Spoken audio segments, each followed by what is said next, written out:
Good morning everyone. Good morning. देखो ये आज के क्लास में हम लोग क्लास 10th गणित का सेकेंड चैप्टर बहुपद को पढ़ने वाले हैं। ठीक, ये चैप्टर पढ़ने से पहले हम लोग बहुपद का मतलब समझते हैं। बहुपद किसको बोलते हैं, कोई बता सकती हो?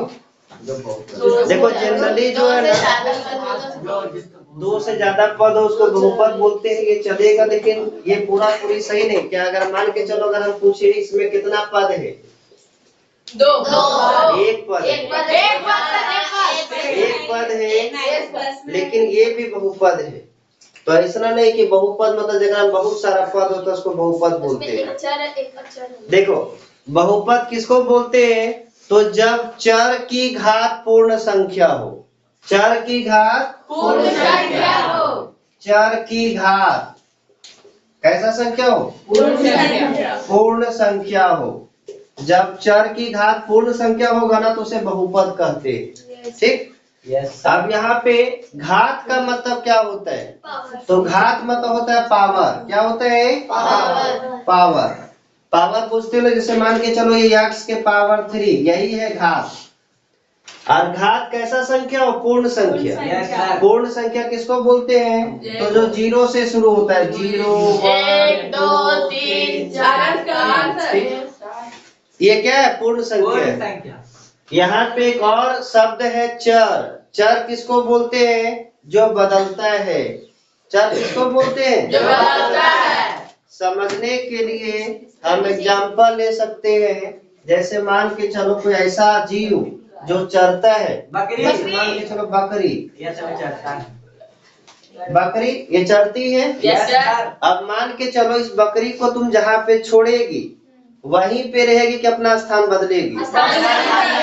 ये बकरी ऐसा खतरनाक जानवर होता है ना कि यहाँ पे तुम छोड़ के गई तो यहाँ तो कभी जिंदगी में मिलेगी नहीं। कभी यहाँ दौड़ेगी, कभी इधर दौड़ेगी, कभी इधर दौड़ेगी। तो वैसा बांधने के बाद नहीं, मतलब खुला छोड़ने के बाद बांधेगी तब वो इधर उधर नाचते रहेगी, है कि नहीं?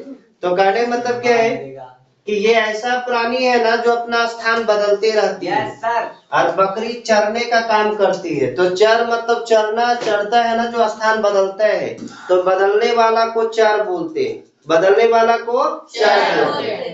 और इसमें जो नहीं बदलता उसको अचार बोलते हैं। जब अगर पूछा जाए कि अचार किसको बोलते हैं, जो नहीं बदलता। अचार आ मतलब होता है नहीं, चार मतलब बदलने वाला। जो नहीं बदलता उसको अचार बोलते हैं। इसको इंग्लिश में कांस्टेंट बोलते हैं और इसको वेरिएबल्स बोलते हैं। ठीक, अब जैसे मान के चलो हम बोले 10, ये 10 कभी बदलेगा? अगर मान के चलो किसी के पैकेट में 10 रुपया है तो कहीं भी चल जाओ, या यहाँ रहो वहां जाओ, कहीं भी जाओ, 10 रुपये का 10 रुपये ही रहेगा। संख्या कभी नहीं बदलता है। लेकिन एक्स वाई जो है ना, मतलब ए टू जेड अगर बोलेगा ना, एक्स वाई, ठीक, एक्स वाई का मान हमेशा बदलते रहता है। कभी कुछ क्वेश्चन में एक्स का मान 5 आएगा, तब कभी कुछ क्वेश्चन में एक्स का वैल्यू 5 नहीं, हमेशा 5 आता है नहीं। कभी 4 आए, कभी -5, कभी -2, कभी 1/3, कभी 1/5। एक्स का वैल्यू कुछ भी आता है ना। तो जिसका मान हमेशा बदलते रहता है उसको क्या बोलते हैं? चर। और जिसका मान नहीं बदलता उसको क्या बोलते हैं? अचार। कोई दिक्कत? चर समझ गई? मतलब जो बदलते रहता है। और चर का पावर कितना हो, कैसा होना चाहिए? पूर्ण संख्या। अगर हम लोग पूछा जाए ये 3x का पावर 2, 3x के पावर 2, बोलो ये बहुपद है कि नहीं है? बहुपद है। क्योंकि यहाँ पे देखो चर क्या है? ये है चर, ये तो अचर है ना। यहाँ पे चर का घात बोला। चर किसको बोलते जो बदलता है? जैसे एक्स वाई टू जेड सब चर है। और चर का घात पूर्ण संख्या हो। पूर्ण संख्या किसको बोलते हैं? तो 0 1 2 3 4 कुछ भी चलेगा। तो चर का घात पूर्ण संख्या, तो इसको क्या बोल सकते हैं? बहुपद। ठीक, ये हम लोग 9th क्लास में ही पढ़े हैं कि कौन सा बहुपद है और कौन सा बहुपद नहीं है, छांटने के लिए। अगर तुम लोग को हम पूछे x का पावर 2 बटा y के पावर -2, इतना टफ भी छोड़ो, x के पावर 2 + 1, ये बहुपद है कि नहीं है? है सर। है ना। क्योंकि यहाँ पे 4 का पावर कितना है? 2, और 2 कैसा संख्या है? पूर्ण संख्या। अगर हम पूछे x बहुपद है कि नहीं है? है ना। क्योंकि x एक चर है, चर का पावर कुछ नहीं तो क्या है? एक है। बोलो ये बहुपद है कि नहीं है? 3 नहीं है कि है? ये भी एक बहुपद है। इसको शून्य बहुपद कहते हैं। देखो कैसे हम बताते हैं। तुम लोग एक बात पढ़ी होगी ना, किसी का पावर 0 रहता है तो वो 1 हो जाता है। Yes sir. किसी का भी पावर 0 होता है तो क्या हो जाता है? 1। अगर हम तुम लोगों को पूछे x के पावर 0 बराबर क्या होता है? 1। यहाँ पे x के पावर 0 पुट करने में किसी को आपत्ति विपत्ति बोलो? No sir. क्या कि इसको अगर हम सॉल्व करें तो 3 गुने x के पावर 1 0 मतलब 1, 3 गुने 1 3, ये 3 और इसमें कोई दिक्कत है? No sir. और हम क्या बोले थे, 4 का पावर अगर पूर्ण संख्या हो, पूर्ण संख्या में 0 नहीं आता है? आता है। बोलो बहुपद है कि नहीं है? है। लेकिन इस तरह का अगर रहेगा ना तो इसको शून्य बहुपद कहते हैं। क्या कहते हैं? शून्य बहुपद। लेकिन अगर पूछा जाए 2 बट्टा x के पावर 2 ये बहुपद है कि नहीं है? नहीं है सर। है सर। नहीं है सर। नहीं है सर। है कि नहीं है? नहीं है। नहीं, इसलिए नहीं है ना, उसके लिए समझो तुम लोग बहुपद का सामान्य रूप क्या होता है। बहुपद का जो सामान्य रूप होता है ना, वो होता है ये x का power 2 plus bx plus c, ये होता है बहुपद का सामान्य रूप। मतलब बट्टा में नहीं रखना है। अगर कोई चीज बट्टा में दिख रहा है ना तो उसको ऊपर शिफ्ट करने का कोशिश करना। और ऊपर शिफ्ट जब होते हैं ना तो जो पावर प्लस में होता है वो पावर माइनस में हो जाता है। अगर कोई भी चर को हम ऊपर ले जाते हैं, बट्टा के ऊपर ले जाते हैं, तो पावर जो प्लस में होता है वो माइनस में हो जाएगा, और पावर अगर माइनस में तो क्या हो जाएगा? प्लस में। यहाँ पे देखो x को अगर हम ऊपर ले जाएंगे ना तो यहाँ पे भागा ऊपर में जाएगा तो गुना हो जाएगा, लेकिन यहाँ पे पावर जो प्लस का वो क्या हो जाएगा? माइनस का। मतलब इसको अगर सॉल्व करें तो 2x के पावर -2 हो जाएगा। कोई दिक्कत? और यहाँ पे देखो ये -2 है और -2 पूर्ण संख्या है? नहीं है। तो बोलो ये बहुपद है कि नहीं है? ये बहुपद नहीं है। अगर हम पूछे 2 बट्टा √x, 2 √x ठीक प्लस 3, ये बहुपद है कि नहीं है? नहीं है। क्योंकि अगर रूट को हटाएंगे ना, रूट का मतलब 1/2 होता है। इसको अगर सिंपल तोड़े तो 2x के पावर 1/2 प्लस 3। देखो यहाँ पे x का जो पावर है ना 1/2 होगा, और बोलो इसमें 1/2 आएगा? No sir. तो ये बहुपद नहीं है। यहाँ तक किसी को दिक्कत बहुपद को पहचानने में? No sir. याद रखना कि बहुपद उसी को बोलते हैं जिसमें 4 की घात कैसा होना चाहिए? संख्या। 4 किसको बोलते हैं? तो ये टू जेड कोई भी हो, ठीक। अब यहाँ पे जो है ना, ये बहुपद का प्रकार पढ़ना है। 2 तरह से बहुपद को बांटा गया है। कितना तरह से? 2 तरह से। एक पद के आधार पे, किसके आधार पे? पद के आधार पे। और दूसरा जो है ना घात के आधार पे। घात मतलब पावर, पद मतलब टर्म। टर्म के बेस पे जो है ना बहुपद 3 तरह का होता है। कितना तरह का? 3 तरह का। एक होता है एक पदी, जगह मोनोमियल बोलते हैं। एक होता है द्विपदी और त्रिपदी, या त्रिपद द्विपद ऐसे भी बोल सकती हो, कोई दिक्कत। और एक घात के आधार पे भी 3 तरह का, एक होता है रैखिक, एक होता है द्विघाती, द्विघाती, और एक होता है त्रिघाती। अगर पूछा जाए, पूछेगा नहीं, ऐसे जानकारी के लिए याद रखना कि पद के आधार पे बहुपद कितना तरह का होता है? एक पदी, द्विपदी, त्रिपदी। घात के आधार पे रैखिक, द्विघाती, त्रिघाती। यहाँ तक किसी को दिक्कत है बोलो? देखो ये इसका एग्जाम्पल जो है ना इतना आसान है ना कि कोई भी समझ सकता है।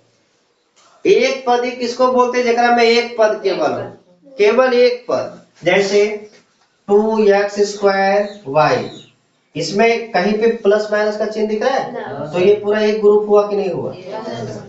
3x है कि नहीं है? अगर हम बोले x केवल एक पद का है ना, ये भी एक पद का है, ये भी एक पद का है, ये भी एक पद का है। द्विपद किसको बोलते हैं? जिसमें 2 पद हो। जैसे x² + 2, इसमें देखो ये करे कितना पद हुआ? 2 पद। 2x² - 5 कितना पद है? 2 पद। x - 3 कितना पद है? 2 पद। द्विपदी समझ गए? Yes sir.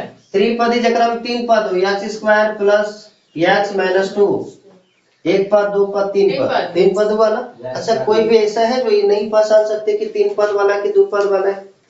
अरे गिनती जानती है ना, गिनने में 3 गो दिखेगा 3 पद हो गया, गिनने में 2 गो दिखेगा 2 पद हो गया, और जहाँ 1 गो दिखे वो 1 पद हो गया। इसको पहचानने में किसी को दिक्कत? अब यहाँ पे जो है ना घात के आधार पे, घात मतलब पावर को केवल देखना है। किसको देखना है? पावर। यहाँ पे पद को नहीं देखना है, इसको पद बोलते हैं। ये जो दिख रहा है इसको पद बोलते हैं, लेकिन अगर केवल ये देखेंगे ना तो इसको घात बोलते हैं। अगर पावर में 1 हो, जैसे 3x + 2, यहाँ पे अगर तुमको बोलते कितना पद वाला है तो तुम बोल सकते थे कि 2 पद वाला है, लेकिन हम इसको बोले कितना घात वाला है, तो घात केवल देखना है चर के ऊपर। किसके ऊपर? चर के ऊपर। और यहाँ पे देखो कुछ नहीं दिख रहा, क्या दिख रहा है? इसमें दिखा है, ये चर पे दिखाना है, कुछ नहीं तो क्या है? 1। और जिसमें पावर 1 होगा ना तो उसको बोलते हैं रैखिक। क्या बोलते हैं? रैखिक। अगर हम बोले 3x + 5, ये भी रैखिक है कि नहीं? हम बोले 4x, ये भी रैखिक है कि नहीं? मतलब 4 का घात अगर 1 हो ना तो उसको क्या बोलते हैं? रैखिक बहुपद। लेकिन अगर 4 की घात पावर में 2 हो, पावर में क्या हो? 2 हो, तो इसको क्या बोलते हैं? द्विघाती। क्या बोलते हैं? द्विघाती। अगर इस सब में देखेगी ना तो यहाँ पे देखो 4 का पावर कितना है? 2। घात मतलब पावर होता है ना, द्वि मतलब 2 होता है, तो जगह 2 को घात होता है मतलब पावर में 2 होता है, उसको द्विघाती बोलते हैं। इसमें पावर कितना है? 2। इसमें भी 2 है लेकिन इसमें 1 है, तो जो मैक्सिमम पावर होता है ना उसी को देखा जाता है। जिस चर के ऊपर ज्यादा पावर होता है ना उसी को देखा जाता है। और इसमें चर का कितना पावर है? 2। और इसमें कितना है? 1। तो 2 वाला देखेंगे कि 1 वाला? 2 वाला। तो जब पावर 2 है तो उसको द्विघाती बोलते हैं। क्या बोलते हैं? द्विघाती। अगला है त्रिघाती। क्या है? त्रिघाती। जब पावर जो है ना 3 हो, जैसे 3x का क्यूब, 4x का क्यूब प्लस x² - 3, 5x का क्यूब - 2। देखो पद के आधार पूछे ना तो ये 1 पद वाला हो जाएगा, ये 3 पद वाला हो जाएगा, ये 2 पद वाला हो जाएगा। लेकिन घात के आधार पे पूछे तो घात को देखना मतलब पावर को देखना है। देखो अगर पूछा ये त्रिघाती है कि द्विघाती, तो किसको देखेंगे? घात को। और घात में देखो कितना है? 3। तो 3 मतलब 3 है, घात मतलब पावर। जगह 3 को पावर होता है, 3 पावर होता है, उसको बोलते हैं त्रिघाती। इसमें भी देखो मैक्सिमम कितना है? 3। तो ये त्रिघाती हो गया। त्रिघाती हो गया कि नहीं हो गया? लेकिन जिसका पावर जो है ना कुछ नहीं होता उसको शून्य बहुपद बोलते हैं। अगर पूछा जाए 3 क्या है, कैसा बहुपद? शून्य बहुपद। ठीक। देखो ये जो था ना मेनली 2.1 का ये बेसिक था, मतलब बहुपद का ये बेसिक था। ठीक। अब जो है ना तुम लोग क्या कर सकती हो, इसमें देखो 2 टोटल जो है ना 3 एक्सरसाइज था, लेकिन बुक चेंज किया ना, उसमें एक एक्सरसाइज को हटा दिया, बस केवल 2 एक्सरसाइज है, 2.1 और 2.2। इसमें जो 2.1 है ना, जब से एग्जाम ले रहा है तब से हर बार एक क्वेश्चन पूछता है। वो गारंटी है कि हर बार पूछा जाता है, और इतना आसान रहता है ना कि मैथ का सबसे आसान क्वेश्चन इसी चैप्टर का है 2.1 एक्सरसाइज। एक से आसान कोई नहीं है। बस केवल और केवल जो है ना जिसको गिनती आता है वो 2.1 खत्म है कि नहीं। 2.2 में जो है ना ये पूछता है हर बार 3 नंबर में, लेकिन 2.1 से केवल ऑब्जेक्टिव 1 नंबर में पूछता है। पूछता क्या है? शून्यकों की संख्या बोलता है कि शून्यकों की संख्या कितना है, शून्यकों की संख्या कितना है। और शून्यकों की संख्या जो है ना देखो कैसे तुम बता सकती हो, जैसे मान के चलो ये क्या है? y अक्ष की x अक्ष, ये y और ये क्या है? ये x अक्ष। इस तरह से देगा, और यहाँ पे जो है ना इसे से कोई लाइन खींच देगा। ठीक। आप बोलेगा बताओ इसमें शून्यकों की संख्या कितना है, शून्यकों की संख्या कितना है।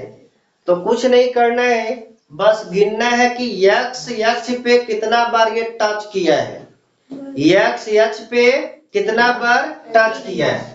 ये x अक्ष है ना ये वाला, देखो एक बार यहाँ पे है, एक बार यहाँ पे है, एक बार यहाँ पे। तो लिख देना शून्यकों की संख्या, शून्यकों की संख्या बराबर 3। बोले इससे आसान कोनो क्वेश्चन होता है? नहीं सर। नहीं ना। दूसरा मान के चलो एक और अगर हम दे, ऐसे दे और ऐसे कर दे, ठीक, इसमें कितना हो जाएगा? दो। दो। और एक यहाँ नहीं टच किया, एक ये 2 और एक ये 3, शून्यों की संख्या कितना हो जाएगा? अच्छा, कितना नंबर में पूछता है? एक नंबर बोल तो रहे ऑब्जेक्टिव। अरे ऑब्जेक्टिव एक नंबर, कितने नंबर में? 5 नंबर में थोड़ी पूछेगा। हाँ, तुम लोग ये देखो। अच्छा, इसमें बताना, ठीक, जगह से हम पूछेंगे वही बताएगा। चलो तुम खड़ा हो। बोलो कितना? 2। क्योंकि देखो ये जब नीचे आता और उसके बाद ऊपर जाता तब हम 2 गिन सकते थे। ये केवल एक ही बिंदु पे टच किया, यहाँ पे ऊपर से भी लौट गया है और एक यहाँ पे, तो शून्यों की संख्या बराबर कितना? 2। कोई दिक्कत? एक्सरसाइज 2.1 खत्म हो गया। अगला क्लास में हम लोग एक्सरसाइज 2.2 को पढ़ेंगे।